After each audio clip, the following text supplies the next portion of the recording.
Okay, we're ready to go ahead and call the meeting to order. Do a roll call. Commissioner Hostetler, Here. Commissioner Cadle, Here. Commissioner Leachman, Here. Commissioner Quesada Comerford, Here. Commissioner Schellberg, Here. Commissioner Leanders, Here. Commissioner Weisar, Commissioner Holtburs, Here. Commissioner Thomas. Okay, and since we do have a new commissioner, I'd like us to go ahead and just do a brief introduction of all of us so that everybody knows everybody. And we can start that with Nancy Jo. Okay, I'm Nancy Jo Leachman.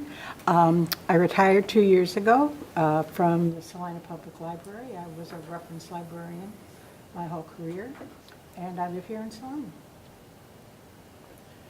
And I'm Kathleen Willow Leanders, and I'm an acupuncturist in downtown Salina, and I live here. And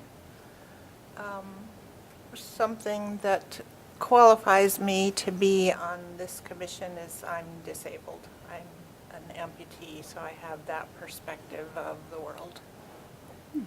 And you prefer to be called? Willow. Willow, okay. You're up. My name is Chris Cadle. I've been in Salina about 3 years. Like to stay involved in the community, do a lot of different organizations. I am a father of 3 and believe in trying to spread one human race, everybody getting along, and no matter what reasoning. So that's kind of why I'm here. I'm Terry Hostetler, a real estate broker here in town. I've got 4 grown kids, 10 grandkids, a husband again. My passion is fair housing, tenant rights, landlord rights, things like that. So that's why I enjoy serving on the commission. I'm Claudia Quesada Comerford, and I just celebrated a year anniversary here on the commission, and I've graduated from K-State and have 2 kids and work here in the community as well.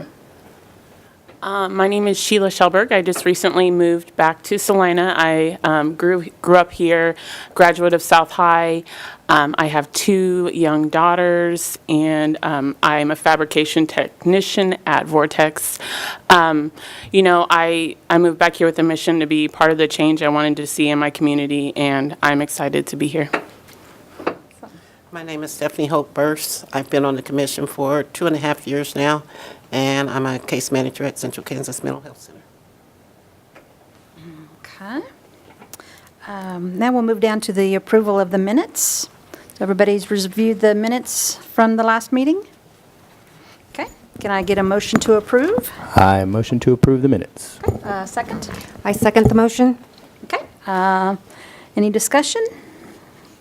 All in favor, say aye. Aye. Aye. Opposed? Okay, minutes are approved. And then, our new division supervisor is with us finally, that we get to meet. Welcome to the team. If we can get an introduction from Evelyn. Sure. Hi, everybody. I'm so happy to be here. I officially started on January the 14th, moved from Iowa. In Iowa, I worked with nonprofits, worked with diversity, did some diversity consulting for nonprofits. I was a director of a nonprofit there. Before that, I lived in Cleveland. I went to law school in Cleveland. I'm a native of Chicago. Just kind of a Midwest girl. I have twin boys. They're 13. Yeah, that's fun. Just overall, I am, very passionate about civil rights. I've been doing, civil rights consulting for over 5 years. I've had fellowships with Civil Rights Commission, internships, you name it. I'm really passionate about assisting people that don't have enough money to, pay a big-time lawyer to, fight a case for them.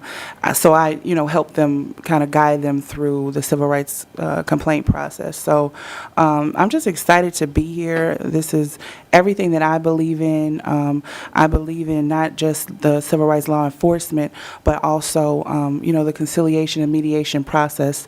I feel like, that can really help to kind of weed through a lot of disputes. And then just as far as like education and, just reaching out to the community, teaching, not only like, people like, for instance, like tenants, but also the landlords, people in power, so that they can understand, kind of put themselves in the shoes of everyone that they serve or their customers. So I'm excited to be here, and excited to be working with Hilda and Julia, and we have our work plan, and we're on a mission to, just serve the community as best as possible. So thank you. Welcome to the family. Thank you. Okay. Now we'll move down to reviewing the annual reporting form.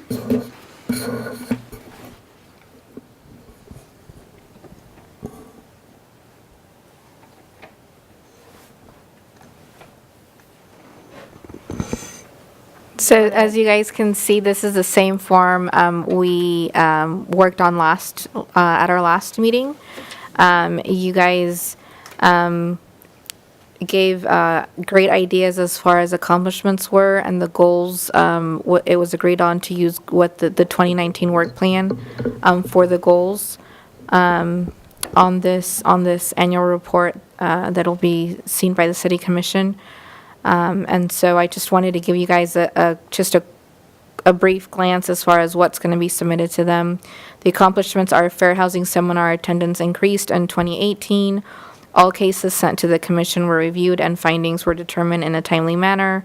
Commissioners showed an increased interest in becoming more active in the community. I do know that there were some other suggestions made specific to our office, as far as, the work that was done within our office, which we definitely appreciate you guys wanting to showcase that. But this is really kind of a way for you guys to shine. So kind of focusing on what you guys were able to do last year. The goals are straight from the 2019 work plan that was agreed upon at our last meeting. Improve commission administration, increase diversity, cultural awareness, education, and advocacy in the community, broaden social justice initiative in the community, and increase knowledge about housing subject matter in the community.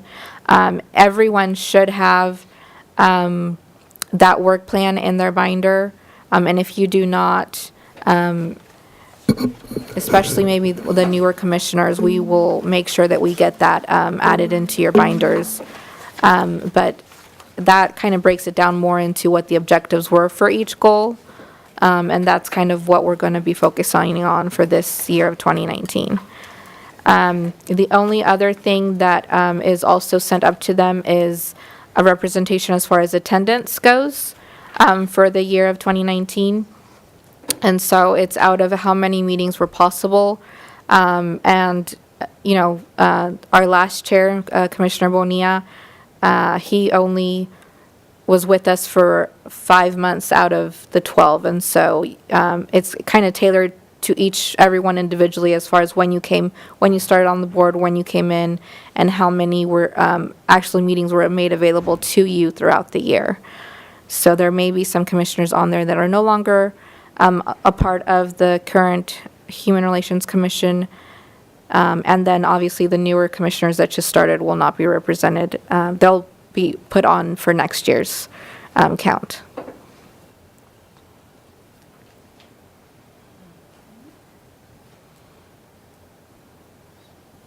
Any questions?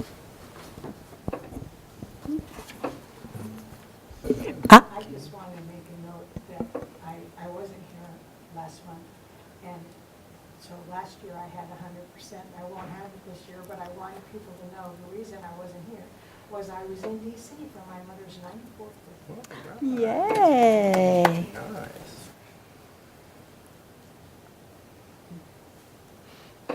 excuse you for that one. That's a really good reason. Okay. And we'll move down to the employment law seminar update. You guys want to give the update on that? Sure. I will go ahead and update a little bit. I know as of the last couple commission meetings that we've had, we received some more feedback from the department director, Lauren Driscoll, who most of you have met or might remember from, a couple months ago, whenever was the last meeting you were here. She wanted to make sure that staff was really collaborating in a more direct and more intentional manner with some of these subcommittee projects that we're going to have going on. Just as a brief kind of update. So she gave us some new direction and said, hey, we want to get together with this employment law group that's focusing on creating these community resources, because that's the goal, as I would phrase it, and you can chime in here too.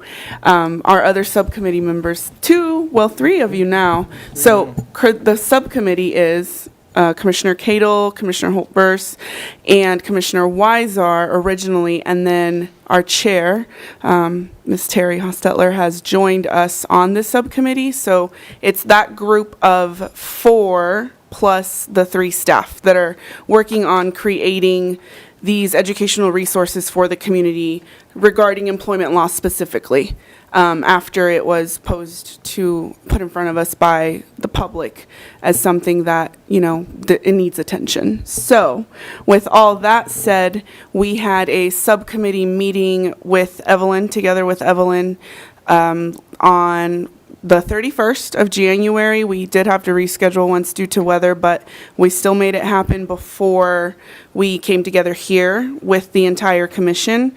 So we are really just working through what is going to be the content of these videos. How do we want to go about this all together? And I know that Commissioner Cadle had done some work reaching out to different people about media and things like that. So kind of bringing everyone together, one of the first things I did was go across the street and I talked with Salina Media Connection, which is formerly known, as Access TV. So talked with them. I briefly met with Steve Pope, their director, and asked, what would this look like as far as the physical production of these videos? What are some of their options that you have available to us? What can we do? So short story is there's different options, different packages, different services they can offer, from even like creating them, but then how they're hubbed, how they're presented to the community, how they're delivered. So he and I briefly talked through all that, and I said I would take it to the commission and request and specifically ask of the chair if you thought it would be a good idea if Mr. Pope came to our next subcommittee meeting to kind of present us with a brief outline of, hey, package A, B, C, this is what you would get, that we would get into more of those details. But they are very on board with helping. However, we are also still reaching out to, we're not dismissing any of the work that the previous the commissioners had previously done. We're just kind of working, collaborating, and trying to move forward with it. So that's what I have to add, as kind of it's a little bit of a lengthy update, catching up new commissioners as well.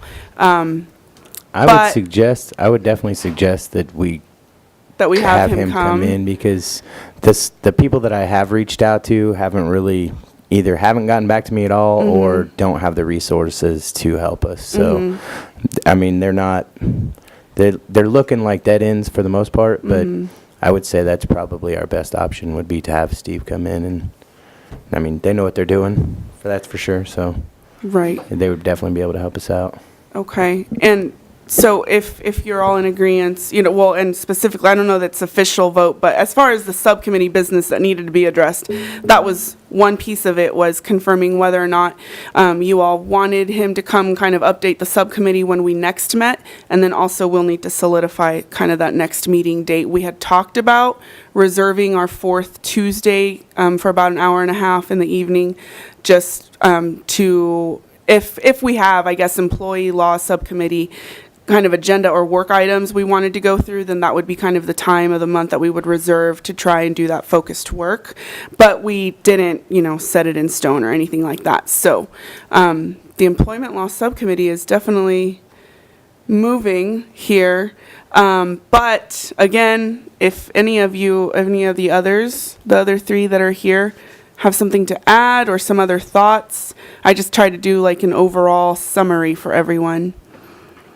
I don't have anything. Can someone just update me? What is the mission for this subcommittee? What is the main goal or objective? The main goal is to create some sort of educational resources to put in front of the community that are accessible kind of at all, I don't want to say like around the clock or all the time, but just something that's there for, and to learn about, what are some of the rights for employees? What are some of the, what are some things we need to know? But there's been a lot of discussion on that too. Like, okay, well, first of all, let's make videos as opposed to doing a giant seminar. The original talk was creating a one-time event. From there, with the original subcommittee, they decided, hey, we want to create these videos instead. And now there's even further discussion on the breakdown of the actual content of said videos, said series of videos, where they're going to be hubbed, things like that. Do you, Commissioner Cadle or Holt-Burse, want to add anything else to like your initial discussions and kind of how you got to where you are? Well, mostly we actually talked with Workers Coalition. I think she's here tonight, and a couple other places where we decided that we wanted to get the information out to employees, because you have employer law seminars quite often, like management are usually required to go to these things, but employees don't know their rights. So the point was to get out different things, everything from discrimination to vacation time to God, I'm trying to think of some of the subjects we had. We had so many different subjects now that they're escaping my head because I'm trying to think of them. But so a broad range of different things that we could explain to people that they don't know where to go and learn about them, so they would be able to go and access these videos. Okay. Maybe through the City of Salina website, or however. That's more than likely the route we'd probably go is hub them to that, but Right. That's kind of where we're at now. That way they can access them at any time. If you ever had a question, you could search it, and it's kind of like a YouTube video, basically. Right. That's, in a sense, or a series. Right, and so when it's kind of gone from this bigger brainstorm, I mean, it was a specific request from the public and it's seen as a specific need, right? But then assigning it to a subcommittee and saying, hey, let's brainstorm this. That's where all those topics kind of came from, and now just really working on honing in, outlining content and focus and things like that is how we'll be moving forward. And Evelyn has had a lot of feedback already as well to add to it, just as like incorporating more about local services as far as like what our office does, things like that, like incorporating that into this specific material as well, just because we do, deal with the employment discrimination and things of that nature here in Salina. So we process and investigate discrimination cases. Showing them, Yeah, hey, just kind of showing them. these are your rights, and if you feel like your rights aren't being met, you can address it at the following locations. Is that? Yeah. Okay. All right. That's cool. So it's Thank you. in progress. You're welcome. It's a big work in progress, and Commissioner Cadle and Weisar and Holt-Burse did a lot of this initial work and brainstorming and what does this all look Brainstorming like, and mostly. troubleshooting and Brainstorming. I mean, they really did. And again, in the last probably month and a half or 2 months is when really we were directed as staff saying, hey, we need to take another look at this and make sure that we're kind of properly aligning everybody's resources and just going about it from, as organized a point as we can. Okay. So, anyone else want to add anything? Questions from anybody else? Okay. Do we want to go ahead and address setting a time for the next subcommittee meeting then before we move on? If that's kind of up to you, if you would like to do that now, yes, that's We fine. have set schedules, Tuesdays are good. the fourth Tuesday of every month. Yeah, that would be great for me. So he had tentatively reserved on his schedule for us, what, that would be February 26th we did 5:30 last time. Does that still work for everyone on that subcommittee? Okay, so we'll just plan for the fourth Tuesday at 5:30 of every month in the same meeting room that we were before, or will it be somewhere else? We'll keep that same room just for the technology in there and then just the room and the space. So definitely now, since we'll have a guest speaker as well. So, and I'll confirm with our guest speaker, Mr. Pope. And Okay, and that was room 207? 201. 201, okay. And we'll send out communication kind of like we did before, and just have different progress summaries and progress reports will kind of be going and getting delivered to everyone as well. So we're working on incorporating all of that. So, yes. Okay, that sounds good. Thank you. Okay, move on to the customer assistance table. Julia's got that. Oh. Yes. Are you going to let the public comment on? We can do that during the public forum, can't we? Yes. Yeah. So that has been moved down the agenda, so that'll be towards the end of our meeting before adjournment. When the public forum, you'll be able to, On any item that's on the agenda? on anything that you want to bring up. Yep. Okay.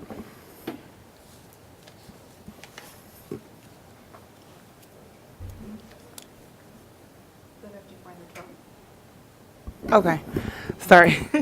Okay, so the customer assistance table is the next thing. This is a new spreadsheet, isn't it? Yes, thank you, Julia. So as far as customers assisted by staff, the total is 54. So it was housing was 29, employment is 3, public accommodations 1, intake 1, and then other was 20. So again, bringing a total of 54.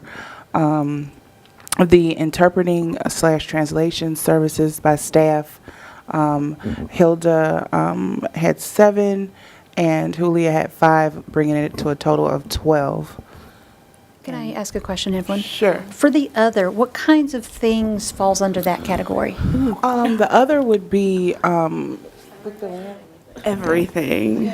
So we get all sorts of phone calls, whether it be directing them to a different department. I think people see our number and immediately just call us for, we have a water concern, or we have someone, my neighbor needs to mow their grass, or how do we get county calls too, like how do I do something with my passport, or how do I pay my tax bill or my property tax bill, we really get just a multitude of everything you can think of possible questions. You're the directory assistants then. Yes, and so that other is kind of a mixture of different, it really just depends on the month of what that looks like.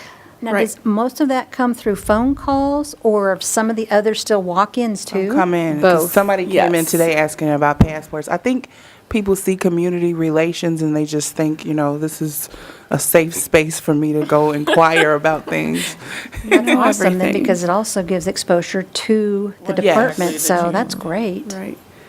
Yes, and I would add just that a lot of those, to add to the interpreting and translations, but we do get a lot of folks from the Hispanic and Latino community, or Spanish speaking in general, who will stop in and ask questions because they know that, somebody's there who's bilingual. So sometimes those get mixed in, like maybe they didn't exactly need a full-on interpreting or translation service in one of these other offices, but they're still asking about some other service that's in the building or in the city, or where can I go for this? And They just feel comfortable. yeah, it's a mix of walk-in and calls for sure. So it keeps us busy, keeps us working. So And I will say, as a staff, we've, over the short time we've been there, and now with Evelyn,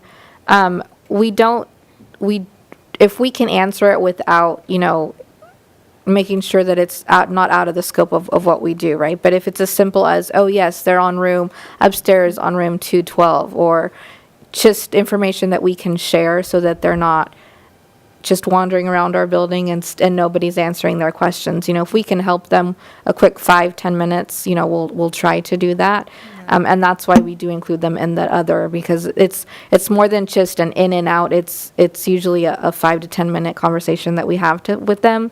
Obviously, working here, for 2 years now, you learn the layout of the land and who does what and where can you get this assistance or where you can get that. And so if it's as simple as making a quick phone call or I already know the answer, we definitely always encourage them to follow up with the appropriate department or office. But we also just try to, as a consumer ourselves, it's nerve-wracking and frustrating sometimes when you get passed from one person to the other, and nobody really has an answer for you. So if we can help with we focus on that too. And to piggyback or add to that, even more to the interpreting and translations, the numbers look small, but when you mentioned time, Julia, I thought about, each one of these face-to-face encounters can be anywhere from 5 minutes to 45 minutes sometimes, depending on how complex the situation is of, accompanying them to the office that deals with passport application or the vehicle registration office and kind of helping, ease just the understanding of the different situations that they really may have zero knowledge about. So then we're, almost improv, let me go with you and we'll figure it out at the same time and make sure that between office staff and the citizen, there's that clear understanding of what process that it is that they're trying to complete. So. And just to kind of wrap that up, I was going to say, of course, as a manager, as a supervisor, efficiency and effectiveness is very important to me.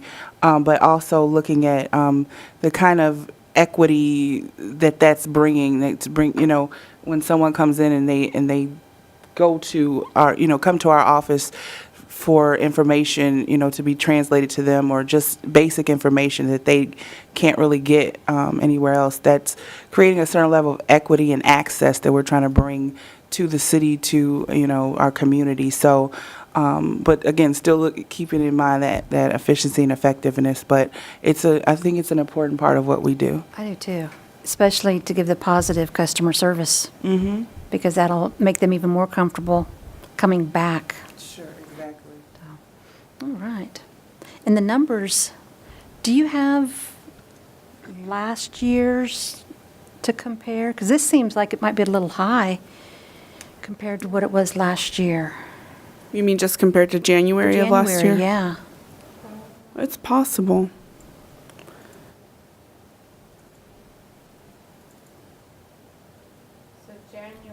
Oh, well, that was really high.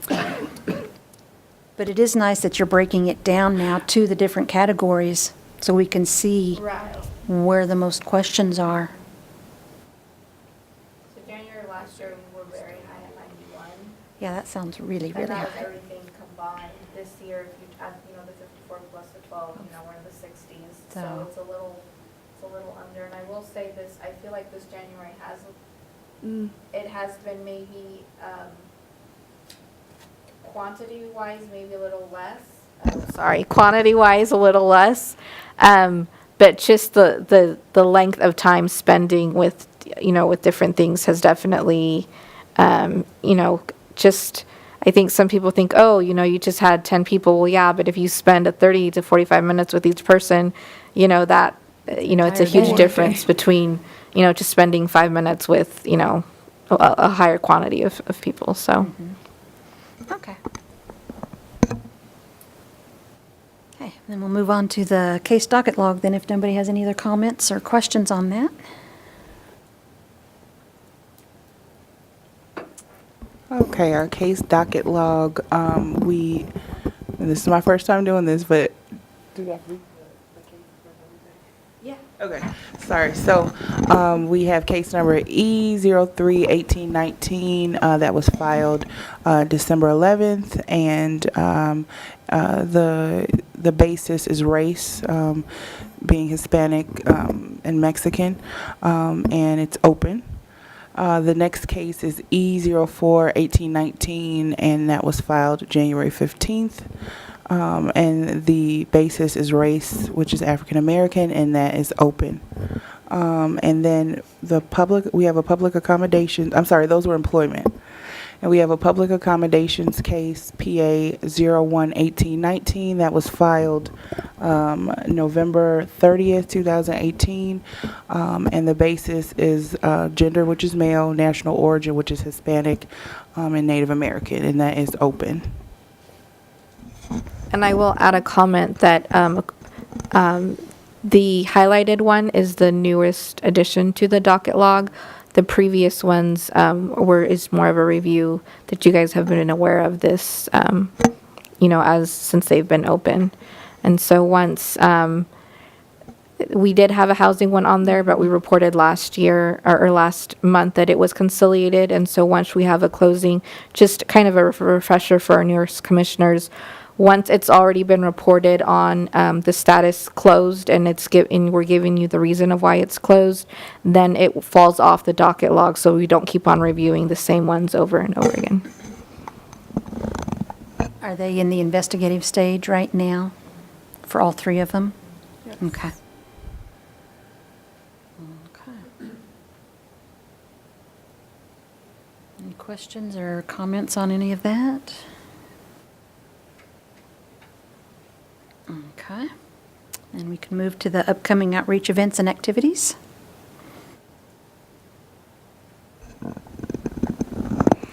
We definitely wanted to make available the save the date for the Fair Housing Seminar. It is April 26th. I know it's a couple months away, but it'll be here before you know it.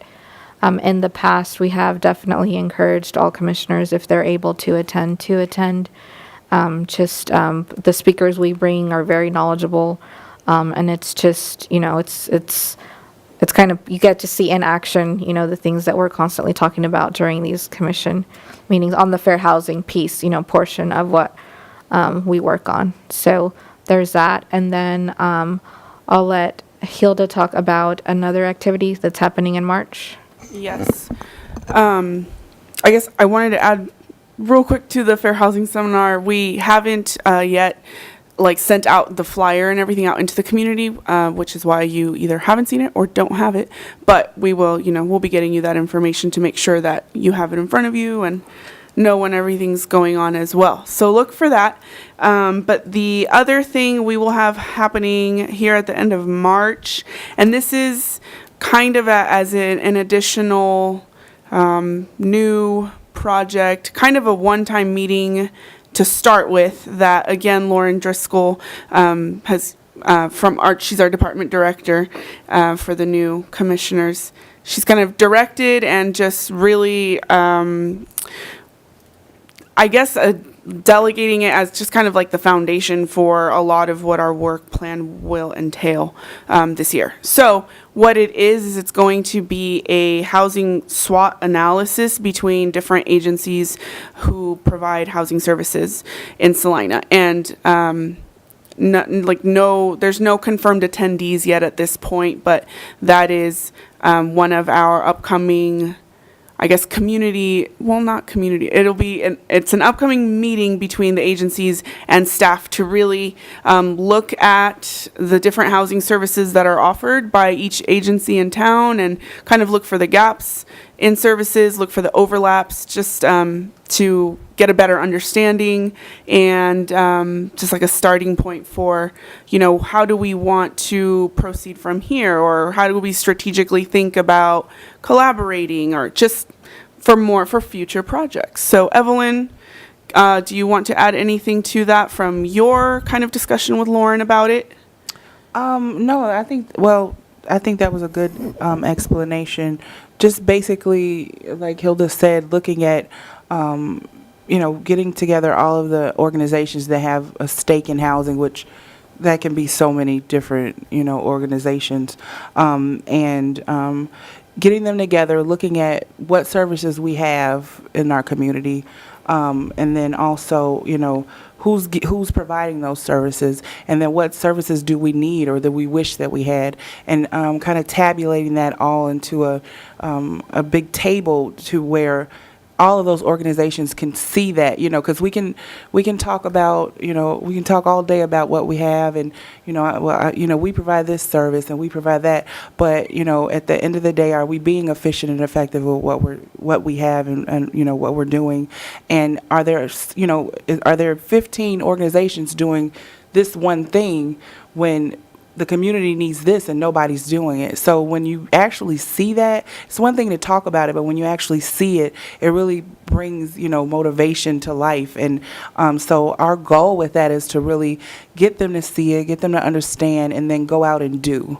So that's why it's really for organizations, community organizations, rather than just community members at this point. But we hope to kind of expand on that after we kind of get that initial kind of analysis done. So that's what that is. That's exciting too. I think it's really going to be, kind of make way for some breakthroughs in our kind of housing, dealing with some of the housing challenges that we face in the community. So I'm excited about the housing. We're calling it the Housing Summit, actually. Summit. So.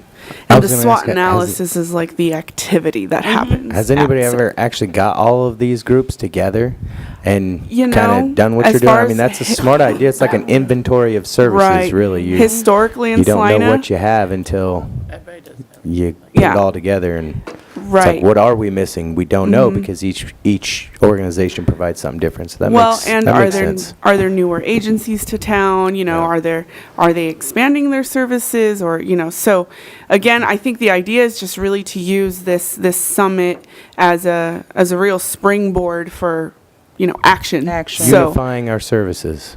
There you go. You're unifying all the services, and yeah, it's kind of what you talked about at the beginning of the year. I guess you're starting the actual process of it. Yes, sir.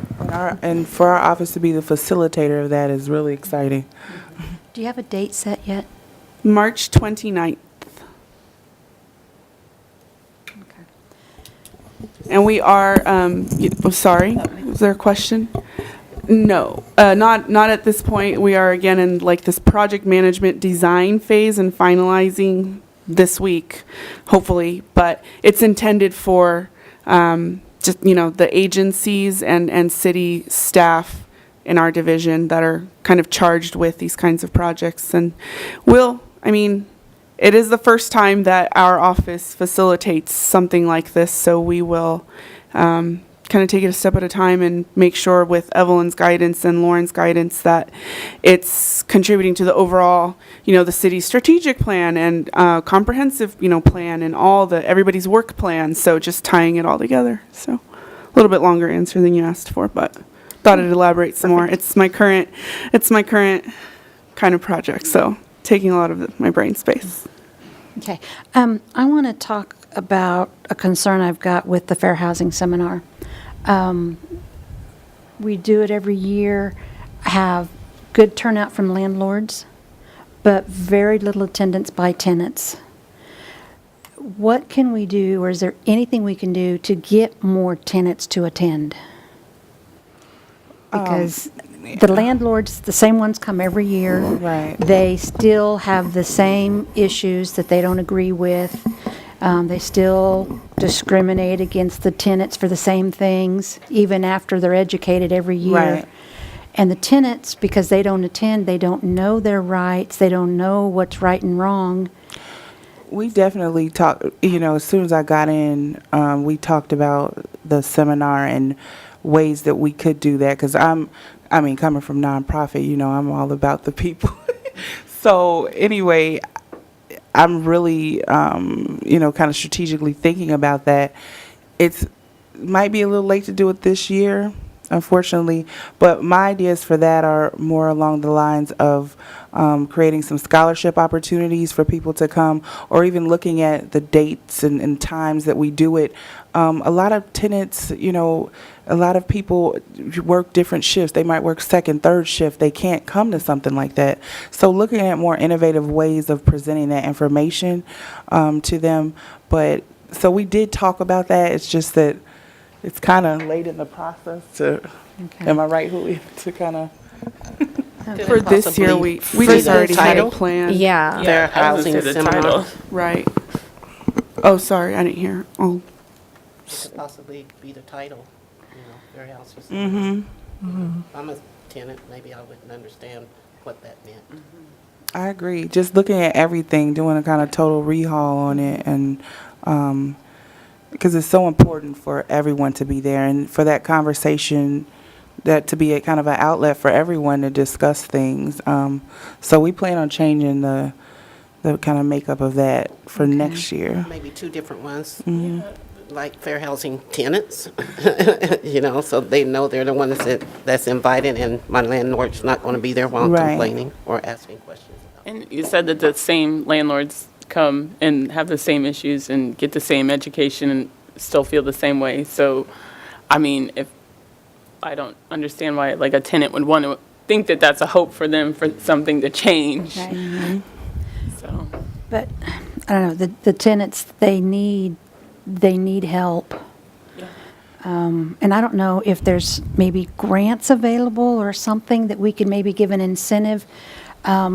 If we have maybe organizations in town that handle rent assistance vouchers, if we could offer, every tenant that comes, they can get a voucher from a grant if we could, or one of the organizations that helps with the rent vouchers, $50 off their monthly rent once they come to the seminar and get that, or whatever, to help encourage more of them to come. Because if they know their rights, then they won't be so easy to go with what a landlord's telling them.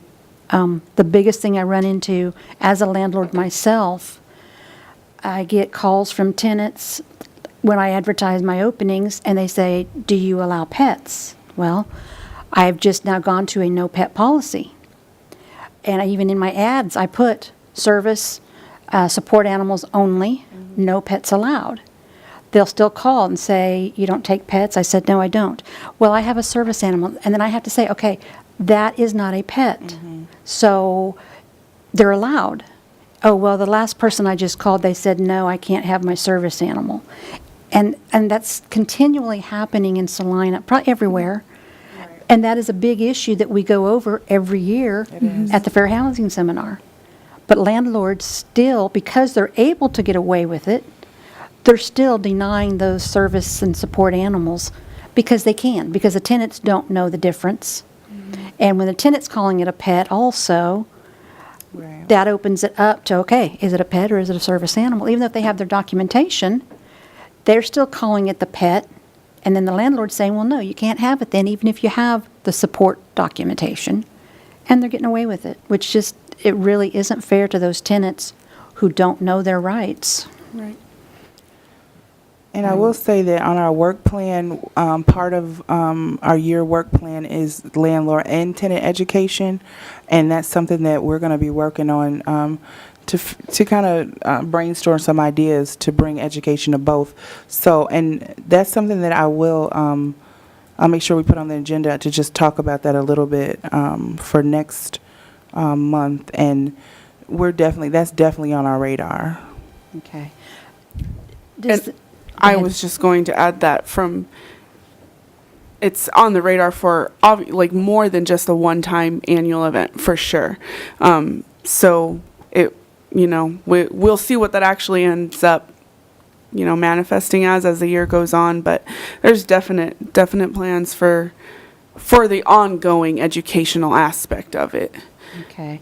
And as a staff, are you guys still going out every year and giving the fair housing talks to the apartment complexes like you used to? We've been doing those as requests, or by request, I guess is the right phrase, for like the last 2 years that we've been here. We've just, as the different agencies or apartment complexes have gotten in contact with us, we've done trainings or presentations.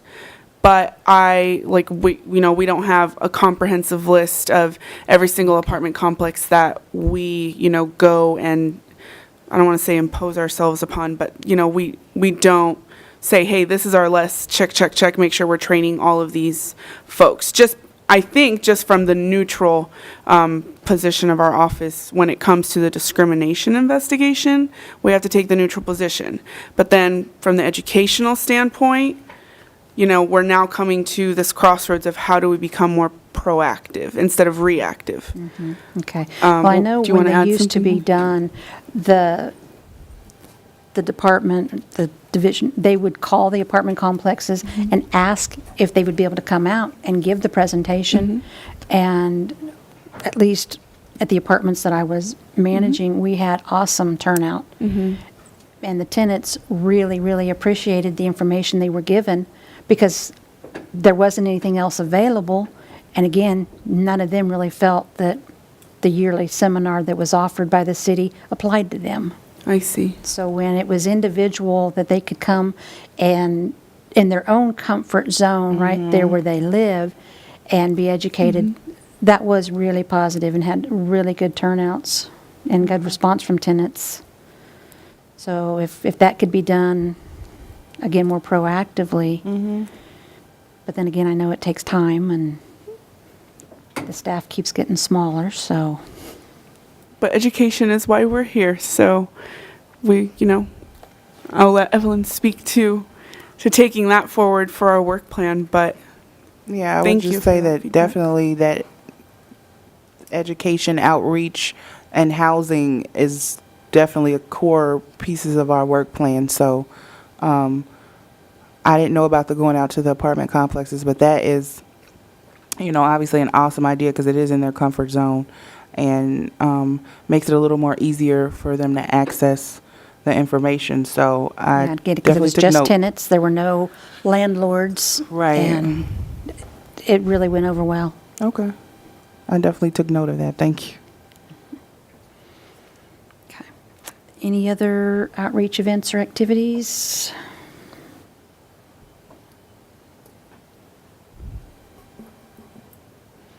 Any questions or comments on any of that? Okay. Well, then we'll move down to the public forum. And we do have a member of the public here. So if you'd want to state your name, and do they have to give anything other than name? not usually for us yet. I think at City Commission they do a name and address, I believe. So, And, yeah, my address is Salina. thank you. I'm Joan Ratliff, and I'm co-chair of the Salina Area Workers Coalition. I wanted to thank Terry for what you're saying about the tenants needing to know what their rights are.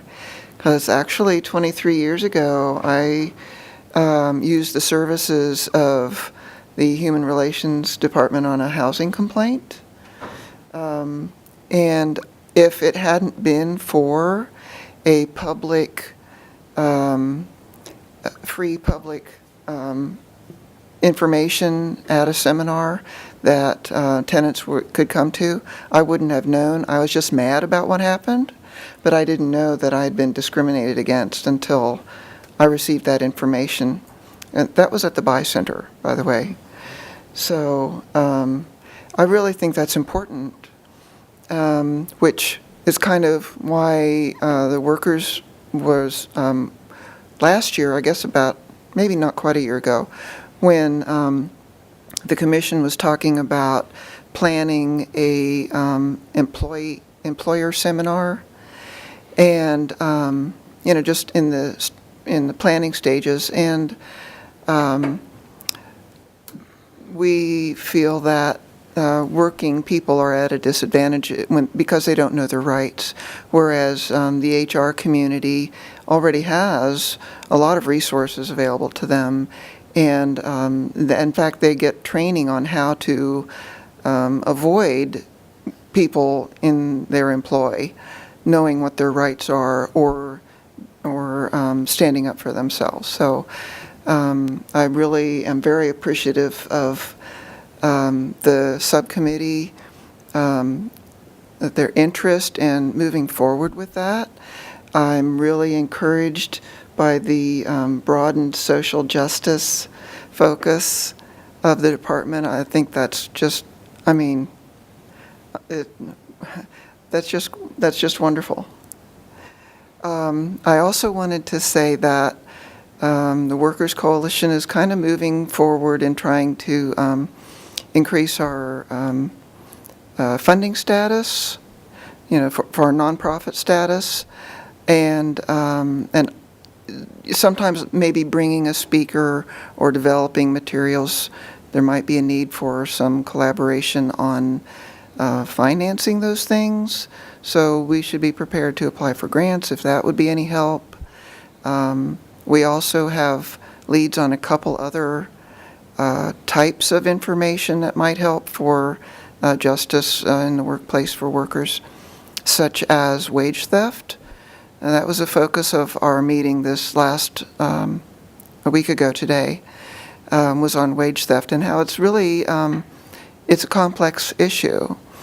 But we also were, we've been sending some referrals of people that we vetted that might be able to help you with a video.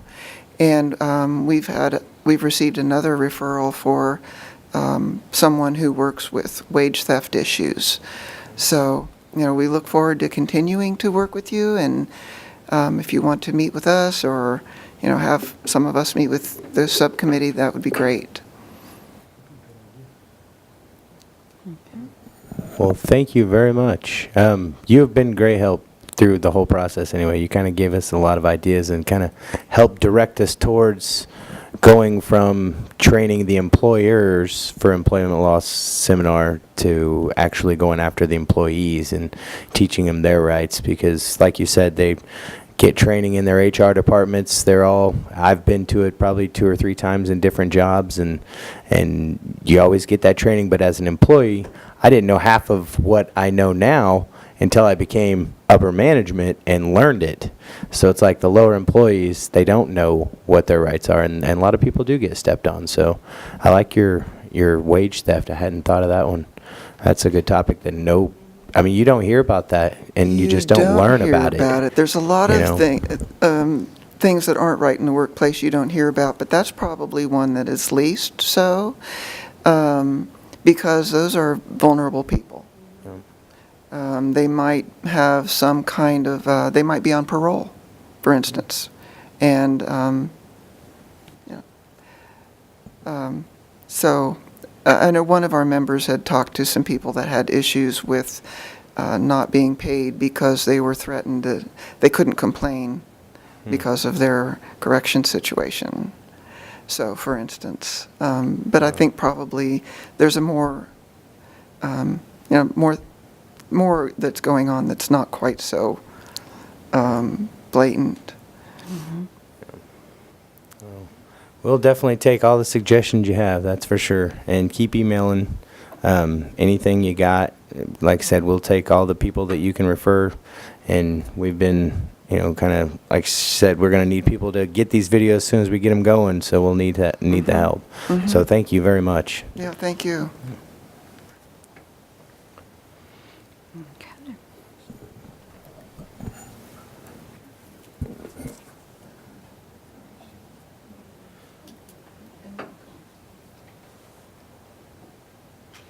Okay. Okay. Do we have any other discussions, any other general announcements or anything at all? More discussion on any of these topics? If not, then I'd like to have a motion for adjournment. I motion to adjourn. Okay, we have a second? I second. Okay. All right. All in favor? Aye. Opposed? Okay. Meeting adjourned.